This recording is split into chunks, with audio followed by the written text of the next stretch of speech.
Well, ladies and gentlemen, for everybody tuning in, we come to you today from Eagle Street in Brisbane. It's our quarterly property event. And to those of you that have come along today, a sincere welcome to this event. We've been doing it every quarter since 2020, and it was in response to the COVID event, and we wanted to keep people updated. But there's been such a thirst for people to know what's going on in the property market. It's a thirst that we cannot quench, but every quarter we have been providing these updates. So I'm Hazley Cush, I'll be your facilitator. Nerida Conisbee, she joins us from here today, but flown up from Sydney to be here with us to give you all the information from a macro view of what's been happening in the property market. Welcome, Nerida. And Christine Rudolph and Matt Lancashire from Ray White Collective, who'll take us through what's happening in the very front line of the property market. So good afternoon, Christine and Matt. We've got so much to get through today. We always want to kick the ball into play because there's so many questions that are coming in about interest rates, build costs, what's happening with prices right across the country. And Nerida, you have your hand on all the hot buttons. I have. I've got a lot of data here. Okay, well, let's get into it because we will share these slides with you. So you can take photos if you're here with us today or screenshots online, but we will get all the slide deck out to everybody. So, yes, I have got a lot of slides, so I'm going to move through them pretty quickly and just sort of hit on the interesting points. I guess starting with... this isn't working. Let me check. Just with the slide deck, it might be, is it that way or this way? Okay. It was working before. I'll jump over there and just have a quick go through it. And you continue. Okay. I'll bring it through. All right. So I'm trying to think which was my first slide. I think I put up a super cycle. Okay. So we are back in price growth, or we never really were out of it, but here in Brisbane. But we did see a bit of a slowdown at the end of last year. Interest rates weren't being cut November, December, obviously. We did see a cut in February, another cut in May, and prices have re-accelerated, and we are continuing to see this re-acceleration across the country. We do talk a lot about a super cycle, and the reason we talk a lot about the super cycle is that there's so many factors at the moment which are going to keep house prices very elevated. So we've got construction problems, we've got supply problems, we've got population growth, and now we're heading into an environment where interest rates are coming down. So all of those things do lead to house price growth and house price growth continuing. Here, right now with interest rates and inflation, yesterday we got some inflation data in. It came in lower than expected. So it came in at 2.1% for headline inflation, 2.7% for the trimmed mean inflation. The inflation rate was actually lower than the RBA expected. So last month the RBA kept interest rates on hold. They said, we don't believe the monthly inflation figures, we're going to wait for the quarterly inflation. We also feel that the economy is doing pretty well because unemployment remains very low. And of course, since then, we have seen unemployment rise from 4.1% to 4.3%. We've also seen the inflation rate come in line, the quarterly inflation rate come in line with the monthly inflation rate. So right now... So Nerida, just on that point with you mentioned that the reason why the rates continued to be held was not because inflation had dropped monthly, but because they're now measuring it quarterly. So probably optimism that it's still looking likely to drop. Yes, so there's two different ways that people measure, or two different ways the ABS measure inflation. One is looking at it on a monthly level, but to do it monthly, they've had to restrict the number of products they look at to look at the inflation rate. The quarterly inflation rate is the official rate. So up until last week, this week actually, we only had the monthly rate to look at. We got the quarterly rate on Wednesday, and it is in line with what was happening with the monthly rate. That's so hopefully good news with that. Yes, very good news. So right now the market's pricing in 100% chance of a rate cut next week. They're pricing in a 50% chance of a 0.5% cut. So 0.25, 0.5. Sorry, 0.25, 100% chance. Yep. So the markets are pricing it in with certainty. 50% chance of a 0.5% cut. That's high. It's high. So, and then when we have a look at the expectations of where rates will go, the cash rate is sitting at 3.85%. They expect it to hit 3% by the end of the year. Is with Matt saying that's high, how does that link with the unemployment? Is it due to the unemployment levels going up that they would give a bigger rate cut? Yeah, absolutely. So one of the reasons they've kept them on hold is that they've been saying, the RBA is saying, you know, we know inflation's under control, but the unemployment rate is also very low. So even though we could cut rates, we probably don't have to because the economy is quite strong. So that's why that monthly inflation rate coming in a little bit higher was one that started to cause a little bit of concern, because it is showing that a lot of the global turmoil that's happening at the moment is starting to cut into economic growth, and it's starting to impact employment. So as a result, there is an expectation that they will cut. They have said that their next move is a cut. It's more about the timing, and so right now there is an expectation they'll cut next month. Exciting, Yeah. yes. So when we have a look at a lot of the turmoil, I won't talk too much about tariffs, but you know, there is a lot of to and fro with tariffs. It is going to lead to a global economic slowdown. We're not quite sure what the impact will be on our inflation rate. That's probably the big unknown at this point. On one hand, things like Chinese electric cars are very cheap at the moment. China can't get them over to the US in the same way that they're able to. So as a result, they're selling them very cheaply here in Australia. On the other hand, something like an iPhone, which will go up in price in the US, but Apple will probably use global pricing, so they'll probably increase our prices for Apple phones as well. So there's a lot of the unknowns which we're not really sure of. Even things like the beef industry, that is a major exporter to the US, but because US is a major exporter to China of beef, China's no longer getting US beef, they're coming to Australia. So even though beef has tariffs on it, it's actually turning out to be quite a positive for the beef industry here in Australia.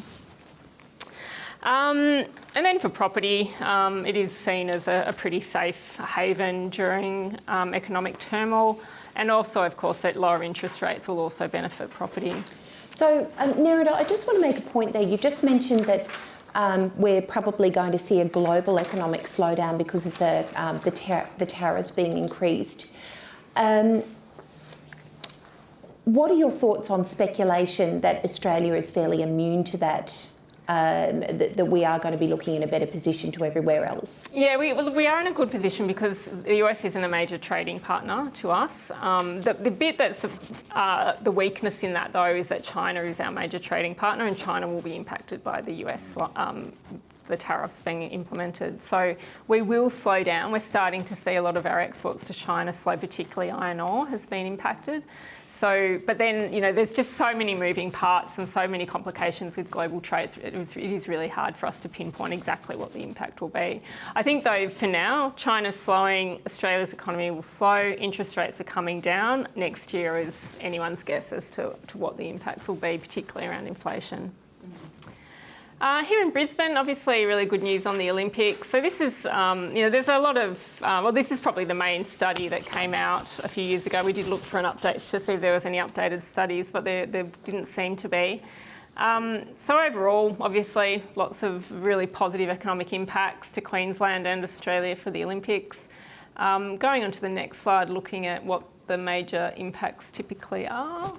Most of it is around infrastructure, and when we look historically around the world, infrastructure is the one that does tend to be the main benefit or the main positive impact of Olympics around the world. We have talked about it the last couple of years, the number of teams that are going to come out here or countries that will come out here pre-Olympics.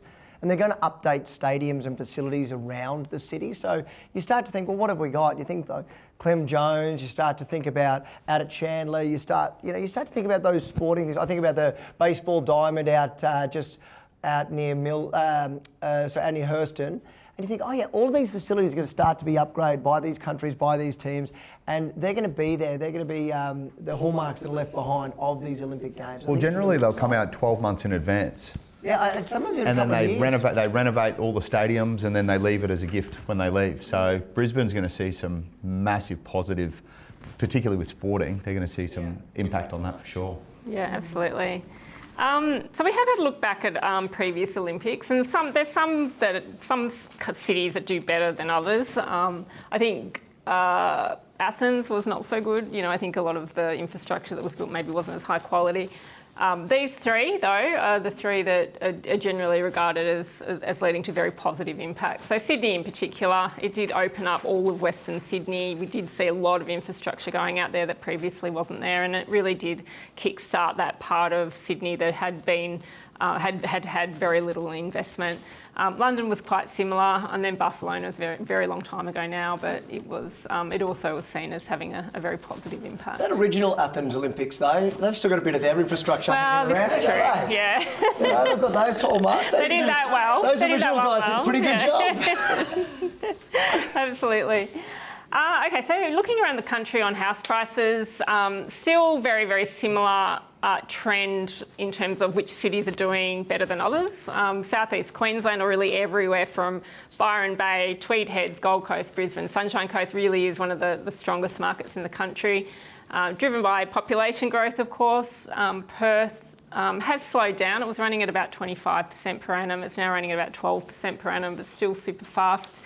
And then Adelaide, actually that's This is the units. units, yeah. Oh, Houses okay. was just on. So. Oh yeah, sorry. Yep, I'm looking at thinking, why is that so cheap? And then Adelaide also doing really, really well. So there is, in terms of overall price growth, June last year it was running at about 10%. By about December, it was running at about 5%, and it's back up to 7%. So it's kind of strong, slowed down a bit, and is now starting to get stronger again. There was some data that came out last week that said on the scale across the country that Perth is the fastest selling capital city in the country, and they've got over 90% of properties selling under 30 days. But Brisbane, fastest on the East Coast, second fastest in the country, we've got about 64% selling under 30 days. So when people have traditionally thought about real estate as not liquid as an asset class, sub 30 days, I mean, Perth, you're selling within Like 30 days, like 90, yeah. Did you say 9 days? On average. Wow. And then Brisbane, 64% sub 30 days does make it a fairly liquid asset class when you look at that days on market. And they're the units up on the screen now. Yeah, so Brisbane's interesting. Brisbane, Perth, Adelaide, all interesting that unit prices are actually moving quicker than house prices at this point. So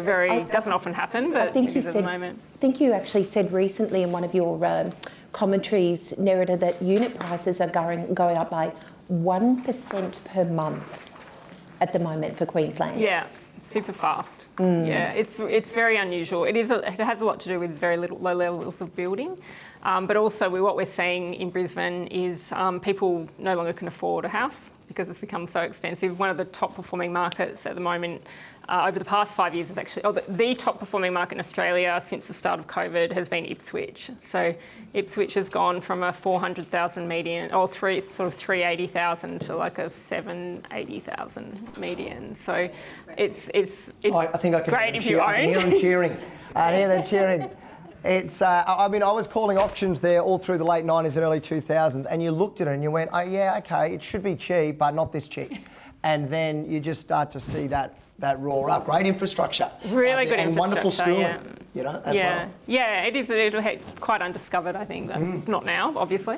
And then regional areas, again, quite similar trends that we're seeing across the country. I think one of the other interesting things, Melbourne's starting to accelerate. It's been a very, very slow market.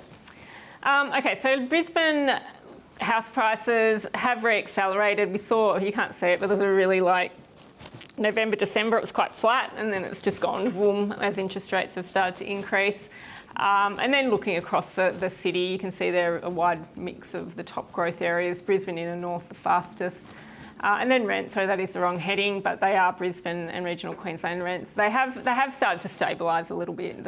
We are not quite as quickly as we're seeing in other cities, but it has stabilised. We made that comment, I think, here about 6 months ago. So the data lags. So what's happening in an open house takes about 3 months. It's getting quicker, but in order to filter through to sort of top line data. We noticed from our property management, we manage about 1,200 properties across the city from central, north, south, east and west. And we noticed that rents were starting to stabilise, where we were going from, just people beating the doors down to rent, to days on market starting to stretch. There's still some really hot pockets, but those hot pockets are largely based around affordability, and there's less and less affordability in the inner city, and that's creeping out. So we have seen rents taper off. It was for 10 years. Yeah, that's right. $400 a week. Yeah, we just needed to fill that hole and get the trend line back in line, and that seems to be where it's at. Yeah. Okay, so all about population growth. You're all pretty familiar with this, that this is a growth area of the country. We're also not building enough homes, and we haven't actually built enough homes since 2007. This is some new research from the Forest and Woods Products Association. They did a really good report. But what they showed was that in this analysis that it was 2007 when we were building enough homes to maintain affordability, and we haven't built enough since then. All right, so to give us some insight into the nighttime reading of the chief economists around the country, you pick up the Forest and Timber report and knock through them to find out the We find data. out some interesting things. It wasn't actually not surprising because they obviously invested quite a You're lot. amongst friends, we get it. You love that stuff, and we benefit from that. And then looking at housing construction, again, hasn't come back here at all. So not as bad as WA. WA is running red hot. They love bricks. Bricks are produced with gas. Gas is expensive. Mining is taking away a lot of resources. But Queensland is coming in second. New South Wales and Victoria were starting to see a little bit of a moderation. So this is a really big problem. What are these little tick-ups, these little dotted lines that we can see? It's just more to show where the line refers, like which city it yeah, to show where it is. Okay, Yeah. so those they're trending down. Yeah?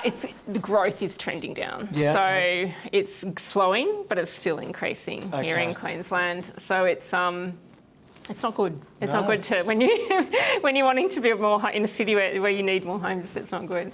We're also not building enough homes overall. So this is Australia. So you're probably pretty familiar that the federal government want to build 1.2 million homes over the next decade. Next 5 years.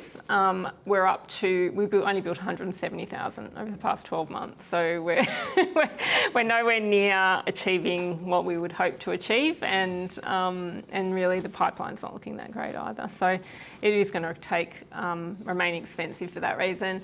And then finally, trying to getting homes built is very slow at the moment. So when we have a look, it generally takes on average 6.5 months to build a home. It's gone up to 10 months. It's come down a little bit, but the productivity in the building industry is very low at the moment, so it's not moving quick enough. You'll hear from Matt and Christine when they talk about sort of frontline data later, that those build costs really at a macro view at 10 months, that would be music to the ears of people in Brisbane right now if they said they could build in 10 months. So you're seeing, wow, that means there are pockets of the country where they can do it in 6, because I'm talking to homeowners out here that would be happy at 18 months right now, you know? And that's when you move up into the high-end space, but even at entry level. And even the unit cost that we mentioned before, Christine, you're going to talk to the cost of that constriction on the unit market and the effect it's having then to houses. Owner-occupier lending, not quite at record levels in Queensland, so this is a million shades of blue, but Queensland's getting up there in terms of back to COVID level lending. Probably the more interesting one is the next one, where we now are seeing more investors in, who got the next one up? Yeah, more investment activity in Queensland than Victoria. And so much so, the level of investment in Queensland is now at record highs. And I think, I was just going to say, interesting on the investment sector, because what we are definitely noticing is that there's a surge of investors, particularly from Sydney and Melbourne, where they're getting out of Melbourne because of all of the costs there. And they're coming to Brisbane because they want to put their money in here now, anticipating the growth for the Olympics. Yeah, absolutely. It's worrying. Not worried. I think I'm worried for all people when you hear that we're meeting people from Victoria at open homes or buyers, and they're talking about state government interference is one of the reasons that they're going. So why investors are here is because of tax. Why they're leaving because of lockdowns. Like, that's not just a 6-month theme. That's a 5-year theme. When people worry about what impact government can have, I never thought that'd be something we'd be talking about.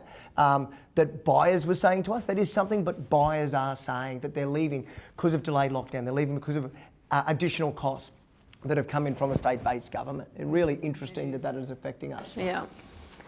And then first home buyers.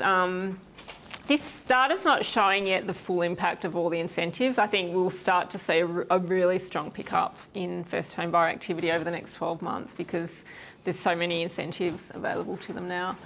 And then trying to find affordability in Brisbane. You can see here the count of houses under $750,000 that have sold per annum. a very marked decline over the past 10 years, and so much so that there's now, it's easier. There's far fewer houses available than units under that price point. And then looking at some 3 million, there's probably just a few lists. I won't go through them in too much detail, but looking at where the luxury is selling here across the city, Paddington, New Farm and Barton. It's great to see Paddington because the last couple of times New Farm Hamilton has held that, Christine. Yeah, That's right, and also Barton as well. It's long been a very under the radar suburb. It's now hitting the spotlight as well because of the redevelopment of Mount Cootha and what's happening there with the Olympics. And so it's actually interesting to see that Barton is right up there in the top 3. And I love to see that Camp Hill sitting at number 5 in the top 10 as well, and Cleveland out to the Bayside for those of you watching interstate. About 40 minutes probably drive from the CBD. Now, for those of you that want to know how you can keep up to date with this sort of property, we've just got up on the screen here. You do the Ray White Now, and people can look at this QR code and scan it. And what do they get for that? So this is the Instagram. And this is our wrap. So we do have a weekly wrap where you can subscribe and get all of our reports sent to you every week actually. And then our Instagram is, we've just started it, but we are aiming for a younger audience and trying to get younger people engaged with data. So yeah, trying a few different things. Okay, well that's where they go and look. So yeah, true. Yeah. Well, once we're on TikTok, then that's we're I'm looking totally forward to hearing how they relate to the forestry and the tree studies. Christine, probably now time for you and Matt. I mean, that's a lot of information to take in. I know you've been looking at what's been happening in this market. So I think you're going to give us an update, prestige unit market and just general conditions. Yeah, well, I think, what's really interesting when you have a look at the 5-year growth of units in Brisbane, they've actually grown by 65%. And traditionally, the main buyers of, units in Brisbane have actually been downsizers. So we're actually finding a very interesting trend at the moment with downsizers. Traditionally, a downsizer would want to sell their family home of 30 years and have a little bit of money left over and be able to put that either into their super or into the bank and have a lovely unit, and maybe even if they were lucky, have a 1-bedroom apartment on the coast. That used to be the traditional trend that we would see with people, downsizing. So what's actually happened in the past couple of years, because of the critical shortage that we've got of units, is that has actually changed. So if you have a look now at the number of units that are on the market in Brisbane, they make up only 0.63% of properties that we've got available currently on the market in Brisbane. If you look on realestate.com or Domain, very few units are there.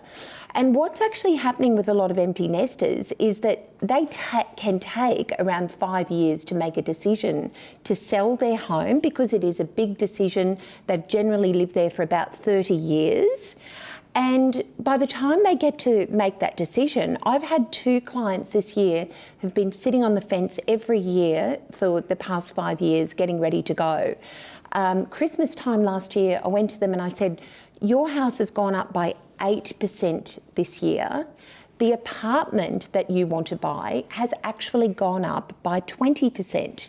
So they still decided to go ahead with buying an apartment, but to actually make the differential of what their apartment went up by and what they received for their house, they actually had to cash in some shares.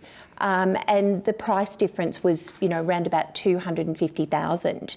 And that's becoming a very common story that we're seeing at the moment because of the shortage of apartments. The other very interesting trend that we're seeing with apartments at the moment is that you're looking at around about between 17 to 20,000 per square metre now for a beautiful riverfront apartment in Brisbane. Now, that's actually a completed apartment, and some of them are selling, really big ones are selling, as we know, for between $17 to $20 million, which is quite extraordinary.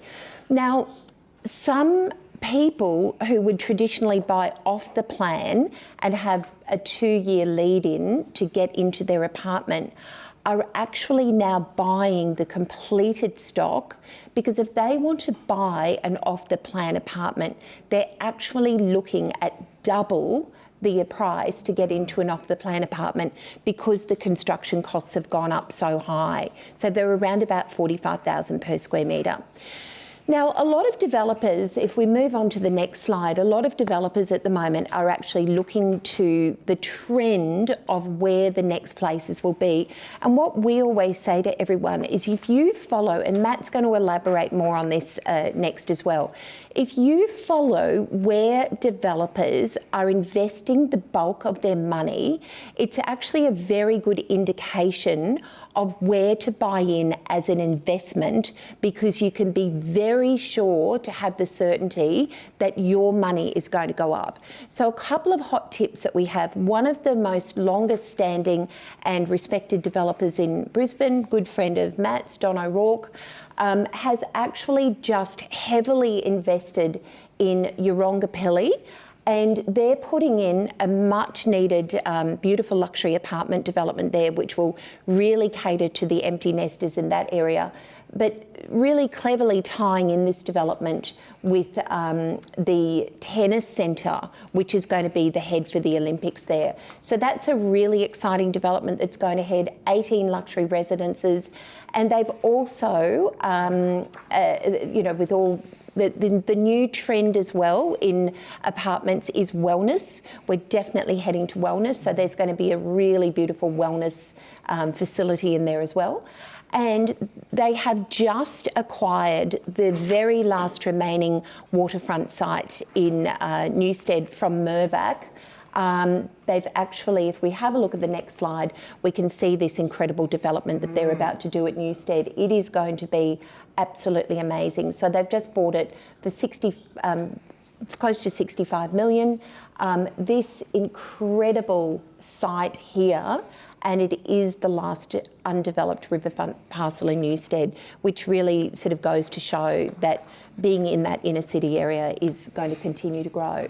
But more excitingly, I'm actually, the other thing I do want to mention is that,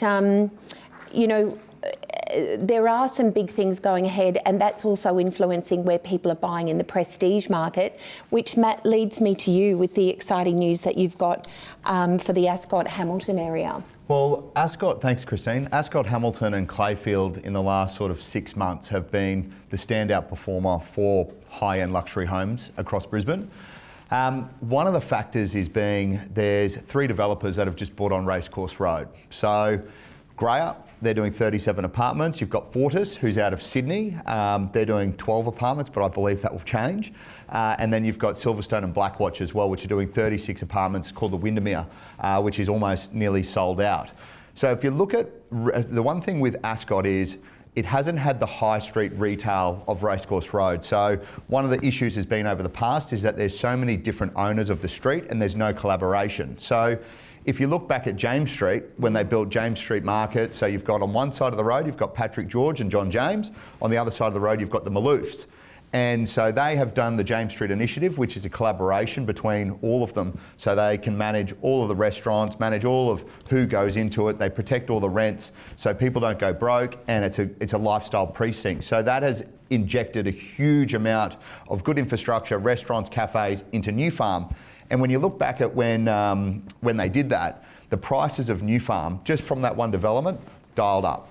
So that is the one thing that Ascot hasn't had. But with these 3 developers that have gone in, I'm sure that there'll be a little bit of a collaboration, and they're building luxury style, high-end retail and restaurants, which will be going into that area, which can only cement the growth of that area as well. So with those 3 developers going in there, I've got my hat on Ascot, Hamilton and Clayfield to see some massive growth over the next short period of time. It's interesting, you were saying a lot of people were downsizing to apartments. One of the trends that we've seen over the last short while is some of the houses that we've sold, we've seen people downsizing into big houses in Ascot with land. So a lot of the big sales that have happened and transacted, bar 1 or 2 on there, which I'll share with you, have been on larger parcels of land, being 1,500 square metres plus. So the top performing sales in Ascot, and this is only in the last 3 months, was Cersei Street, which sold for 15.1 million. 22 Yabba Street, which sold twice. The second sale was 11.75. The interesting sale at 20 Langside Street was a Greyer property. It's called Casa Esprit. It sold about 18 months ago for 8.71 million. 12 months later, resold for 12.5. 12 months. So that there is a statement home. Greyer comes with all its marketing and everything like that, but that was a huge amount of growth in just a short period of time.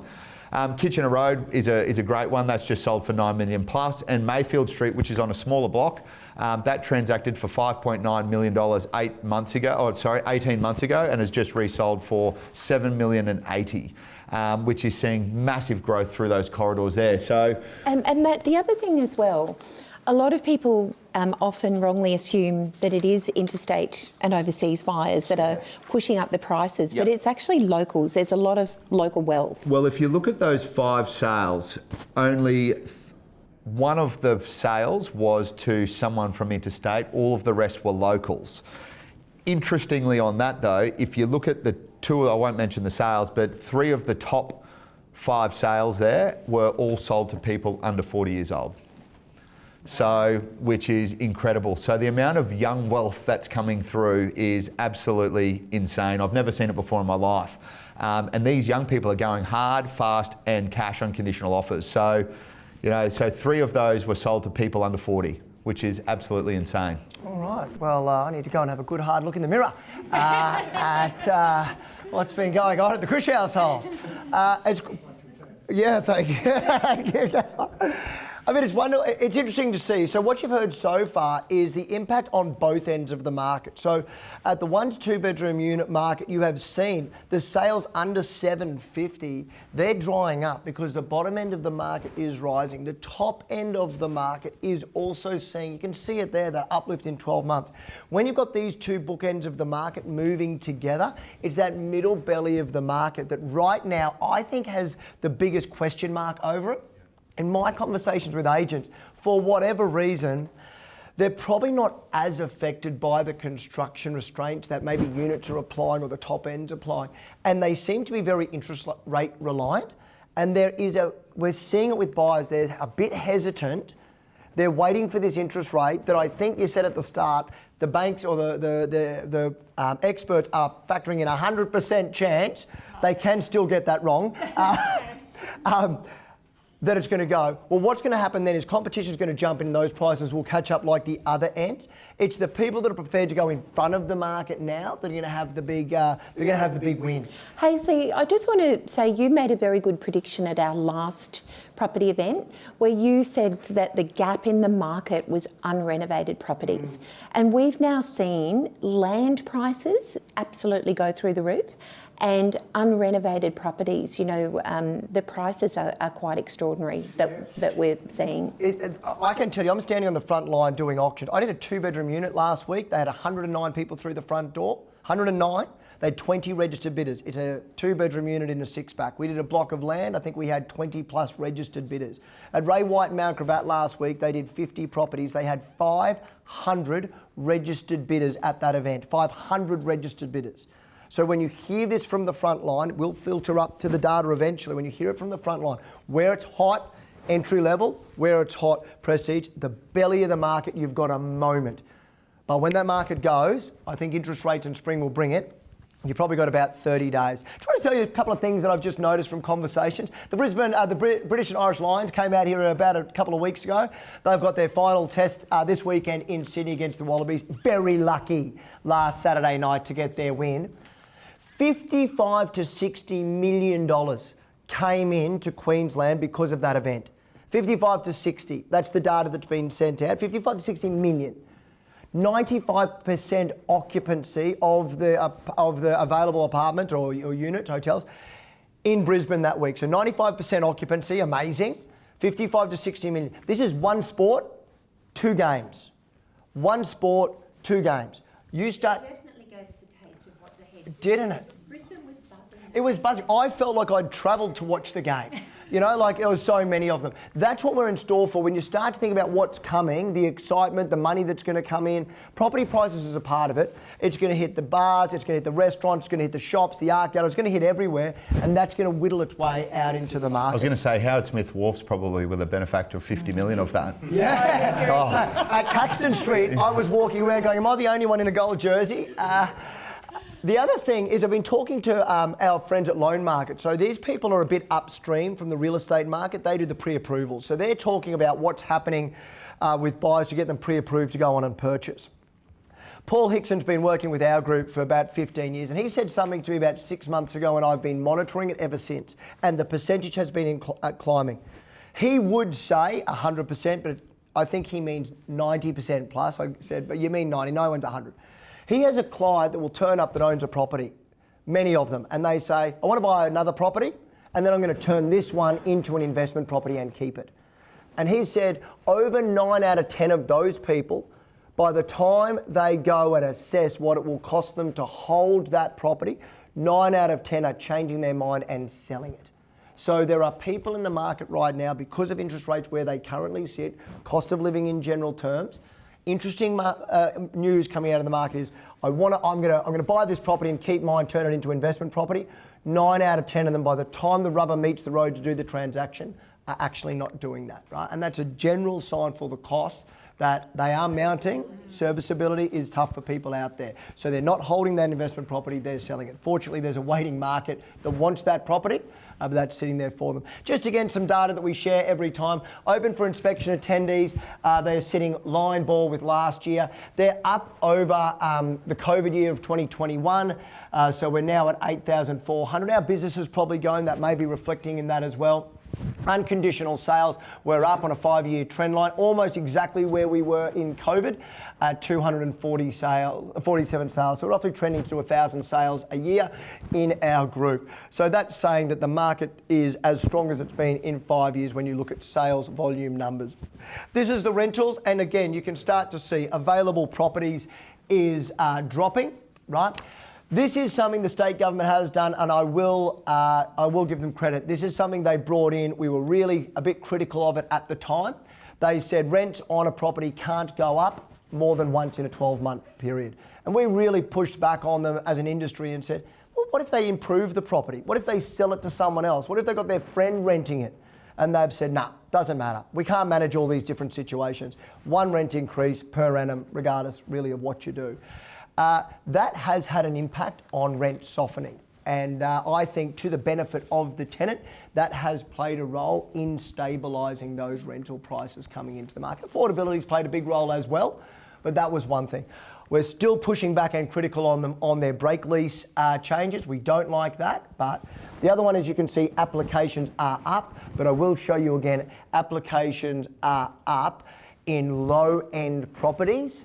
We're getting 50 plus properties on those entry level properties, but on the high end, we're not seeing that. So that's a top line number. Casper, I saw your hand up. You've got a question. I just did not living anymore in a free country. That's right. Yeah, that's the point. That's the reality of it, right? They're into it, and there are some expenses that have creeped in, and we have seen, you look at that rental data, it was very low for a long time. It now seems to have caught up. I think we're getting pretty close to our time. How long have we got? We've got about 4 minutes left. Regularly, we might get some comments. So before I throw to you for final words, does anybody have any questions about this information? Yes, sir. So the old people like things, and it still looks like a bubbling up at the moment. Is it because of the Olympic? After the Olympic is going to be bust. Okay. I hope not. I mean, it's hard to tell because when we have looked at other cities to see what happened to house prices and after an Olympics. In Sydney, we've got tons of data.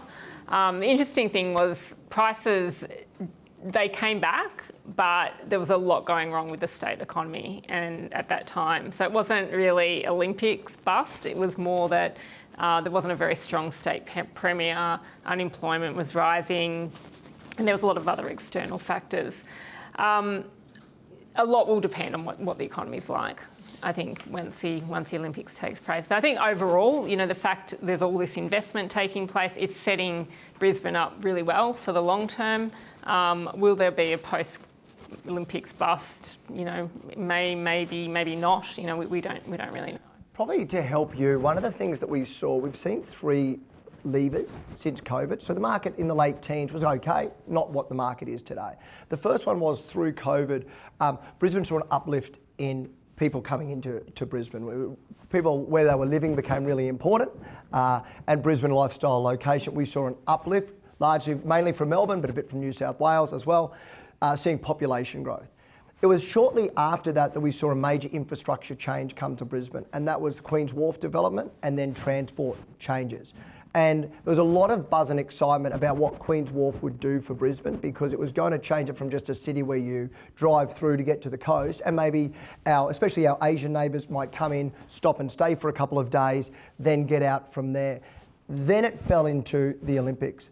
And all of this has just really been a icing on top of the cake of more people coming in than properties available. So the real, I think, tipping point is going to be if we can fix the number of properties versus the number of people that want to live here, that's going to have the big impact on prices. But while we don't have enough houses for the people that want to live here, there's always going to be, I think, a strong economy underpinning that. So. I've got another supplementary question on that, because I know it's Australian and New Zealand is kind of like a similar type of things. What's your view on that on the New Zealand market at the moment? It's doing that, which has gone rocket up to the how many percentage, and is now 30% down. Yeah, it's a disaster. 39%. The property price. I can talk a lot of, I was there. It's time to buy the property over there. Yeah. I was there last week actually, so I've done a lot of work on that. Question for the people So watching? New Zealand rocketed up very similar to Australia during COVID. Australia, once interest rates started to increase, dropped a little bit, but then re-accelerated. In New Zealand, it went up and then crashed significantly and has remained pretty flat over the past 12 months. A lot of things went on in New Zealand. I think one is they increased interest rates a lot more than we did in Australia. So they crashed their economy. They went into recession. Australia didn't go into recession. But really the big challenge New Zealand has, the property market's calmed down, but it's got the highest migration out of the country ever recorded. So it's just losing people, and they're coming here. A lot of people actually coming to Queensland. Isn't that what we're going to see here? Where would they go? Like, Australia is still a net attractor of people. So we're not seeing mass migration to London or Singapore or New Zealand. People are staying in Australia, and we're still seeing a lot of migration in. So that's the key difference at this point. And then I do think our economy has been better managed than New Zealand. So I think that's probably another factor. And then also, they're very dependent on agriculture. We've also got mining, we've got agriculture, we've got education. So our economy is quite diverse. So I think there's a lot of differences, but I think the really big one is that a lot of Australians aren't going to New Zealand. A lot of New Zealanders are coming to Australia. So I'll just put a pause here because there's a gentleman behind you with a question, but we will have more time for questions. We are happy to answer them. We've just got, sir. What I wanted to know was, I was recently thinking of selling my unit in Oxlade Drive, New Farm, due to health factors. Now, I was interested in the situation regarding whether the RBA would cut interest rates. The chief economist of Better Shares was one of the few guys who said no, there'd be no interest rate cut. Now, if we get an interest rate cut in August, he's now predicting we will get one. Bassanese, I think his name is. Would that have any bearing on selling your property? I've been quoted a number of prices for my property, including Annette Richards from this organisation, because I know her family well. Yep. And on the basis of what I've been quoted, would the price go up in the future through an interest rate cut or not? You want to go or do you want me to go? Can you I'll let you go. tell me now? Let me go. Yeah, you can go. I'll let you prepare and I'll go. Oh, okay, all right. Go on. Maybe I'll talk about the market and you can talk about New Farm. That's Yeah. all right. So what we saw this year is, so November, December, prices were flat. We hadn't, Yes. people were holding out for an interest rate cut. We weren't seeing many buyers. January, things started to really pick up. People were starting to price in a cut in February. May happened, continued to accelerate. July didn't happen. We thought that the market would stabilise a bit, but I think Yes. because people are pricing in more cuts this year, it's just continuing to move So upwards. if we get an interest rate cut, is that going to increase the price? Because I live in a unit that doesn't have the park, Murphy Park and the river behind me, but has a street frontage. I know the current record for a street frontage because Avo Carnell created it down at 88 Oxley Drive. And I was wondering if we get the interest rate cut and my health forced me to have to sell that unit, would that increase the price I would obtain, or would it remain what I've been largely quoted around 1.5? I don't know the property, but the market is lifting as a result of cuts. You might be able to talk a bit more specifically on the property. The general data shows that after an interest rate cut, the market does perform better. What we are seeing in the high end at the moment is that's performing because it's not as reliant on interest rates. It's not as reliant. The apartment market is so already at fever pitch. There's not much, like, you don't know how much more could go. You sit, I think, at the 1.5 market. If I was a punter and I had to choose, will it go up or will it not go up? I'd be leaning to it would go up because of that. I don't know if you two have an opinion. Well, again, you know, it comes back to the supply and demand issue. And at the moment, units only make up 0.63% of the market because there's so few of them for sale. So with limited supply and high buyer demand, that's generally the perfect storm for prices to continue to increase. Oh, well, I've lived there for 18 years. In October, it'll be 9 years I've lived there on my own since my wife died. But Avo Carnell was actually the guy who sold us that unit originally, and it's hard to imagine that back then in December 2006, the seller, who was the first owner, he only wanted 510,000 for it in Oxley Drive. And the people underneath me, who I know well, a year later, 590,000. Yeah. Now, You've done well. Those prices are not stable. No. People have told me, I probably, and my wife Naomi, we probably got a bargain. Yeah, and look, history will show that that's where the real uplift has come. For those of you that are watching the data, the Queensland market is down year on year 20% in available properties. 20%. So there is 1/5 less properties this year than there was this time last year. And that's what you're really seeing squeeze that market. We've run out of time for our audience, for our people that are watching online. We said 1:15. To those of you here, we're happy to stay and answer any questions, sir, that anyone else might have. But for those of you that have tuned in, to Matt Lancashire, Christine Rudolph, Nerida Conisby, thanks for your effort. I'm Hazley Cush. Thanks for tuning in, and we'll see you next quarter. Thank you, and have a great afternoon.